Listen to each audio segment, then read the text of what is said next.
Second question, পুটি কি formula খায়? তো পুটি অ্যাপটামিল গোল্ড খায়। এটা কোনো প্রমোশনাল ভিডিও নয়, অ্যাকচুয়ালি এই ফর্মুলাটা আমাকে আমার একটা ফ্রেন্ড বলেছে, লাবণী, ওর বেবিও এটা খায়। তো তখন আমি চুজ করেছিলাম যে আমিও ওকে এটাই খাওয়াবো। তো আর আমার ডক্টরও এটা অপশানে, মানে 3-4টা অপশান দিয়েছিল, তার মধ্যে এটা একটা অপশান দিয়েছিল। এটা অ্যাপটামিল গোল্ড স্টেজ 2, যেহেতু পুটির এখন স্টেজ 2 লাগে, কিন্তু 6 মাস অবধি লাগে স্টেজ 1।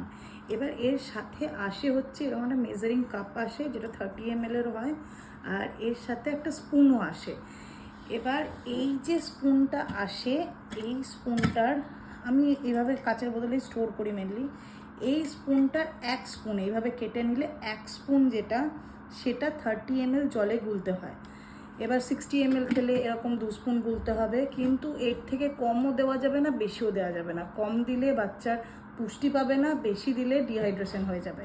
তাই ওয়ার্ল্ড ওয়াইড এটাই নিয়ম ফর্মুলার, যে ওই একটা স্পুন, যে স্পুনটা এর ভেতরে থাকবে, সেই স্পুনের 1 স্পুন আর এই 30 ml জলে হচ্ছে গুলতে হবে। এবার অ্যাকর্ডিংলি 60 ml বা 90 ml খেলে সেইভাবে 3 স্পুন 2 স্পুন এইভাবে ব্যাপারটা করে নিতে হবে। আর পুটি এইটারই স্টেজ 1 খেত, এখন 6 মাস যেহেতু হয়ে গেছে এটারই স্টেজ 2 খাচ্ছে। তাই যারা যারা কোশ্চেন করেছিল পুটি কোন ফর্মুলা খায়, অ্যাপটামিল গোল্ড। কিন্তু তোমরা কেউ হঠাৎ করে এই ভিডিওটা দেখে চেঞ্জ করবে না, কারণ অনেক বাচ্চার ল্যাকটোজ ইনটলারেন্স থাকে। তার জন্য অবশ্যই একটা জিনিস করতে পারো, ডক্টরকে গিয়ে বলতে পারো যে এটা খাওয়াবো কি না।